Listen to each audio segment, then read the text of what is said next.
मैं इस जज्बे ते आसूं कि मैं क्या भी जड़ा ना अगर पाकिस्तान जितया ना पाकिस्तानी टीम ते गाना लिखसा। अच्छा ठीक है। गाना लिखसा दा मतलब है तुसी शायर हो? हाँ हाँ मैं 134 गाने लिखे ने आप दे। अच्छा तो कोई गाना सुना। इमरान खान ला सुना देइए। सुना दे। हम सुनिया कचहरी विच केस बोले आनी अज खान दी रिहाई पक्की है। उन्ना वैलियां नु कड करो बाहर मारना है जिन्ना कीती सरासर यकी है। राती गोली ने चलांदे सुबह पुछण भी जाते गोली किवें खान चली होई सी। अज तो सुबह सुबह उठ के मैं खबर सी पड़ी गल चैनला ते ली होई सी। आ 365 वाले बंदे मार के कहंदे सरासर यकी होई है। मैं सुनिया कचहरी विच केस बोले आनी अज खान दी रिहाई पक्की है। सिद्धू मूसे आले दी कलम चक लई नहीं होंदे मरने तू बाद सोनिए। कहंदे रकबे आले दा गीत नहीं हो चलना कहंदे पिंडा आले आम सोनिए। असी रब ते बस भी बास रखी है जेड़ी जान ते लड़दी है। मैं सुनिया कचहरी विच केस बोले आनी अज खान दी रिहाई पक्की है। उन्ना बैलियां नु कट करो बाहर मारना है जिन्ना कीती सरासर यकी है। बहुत जबरदस्त खान साहब से मोहब्बत प्यार हाँ चल रहा है। हाँ दिलों प्यार है यार भावे जेल च भावे जिथे भी रहे साडे तो दिल रन देना। ठीक है सानू कोई मसला नहीं जो उन्हां दे बारे जो मर्जी कही जा। अस्सलाम वालेकुम। वालेकुम सलाम। क्या नाम है आपका दोस्त? सलमान रकबे आला। सलमान रकबे आला। हाँ भाईजान कल मैच आपने देखा?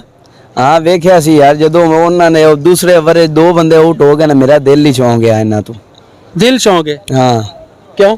क्योंकि यार इन्हें मेहनत करते कोई नहीं है ते एवें जाके तो उत्थे खेडन खलोर आंदे इन्हां कोई बंदियां वाली गल है। हर बारी ये मुंह काला करवा के आ जाते हैं पाकिस्तानी अवाम दा। ठीक है इन्हां दे ना इंडिया दी टीम बहुत अच्छा खेडी है यार।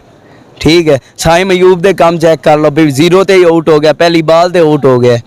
ठीक है उस तो बाद जड़ा शहीन शाह वेख लो पहला ओवर ठीक ठाक कट गया मुड़ भी ते दूए ओवरां च जड़ा उस चौके भी खाते छक्के भी खाते। कोई दिल गुर्दा नजर नहीं आया, कोई जुरत नजर नहीं आई, कोई हिम्मत नजर नहीं आई। इन्हां दी हिम्मतां वैसे टुट गई इन्हां दे मगर एक होवे ना सोटे वाला ते मुड़ सही रसन।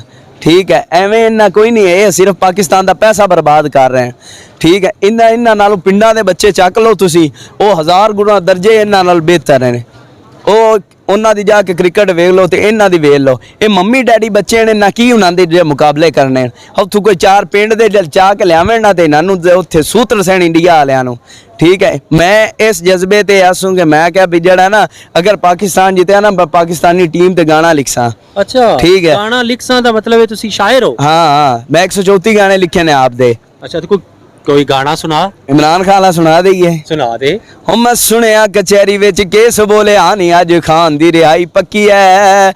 उन्ना वैलियां नु कड करो बाहर मारना है जिन्ना कीती सरासर यकी है। राती गोली ने चलांदे सुबह पुछण भी जाते गोली किवें खान चली होई सी। अज तो सुबह सुबह उठ के मैं खबर सी पड़ी गल चैनला ते ली होई सी। आ 365 वाले बंदे मार के कहंदे सरासर यकी होई है। मैं सुनिया कचहरी विच केस बोले आनी अज खान दी रिहाई पक्की है।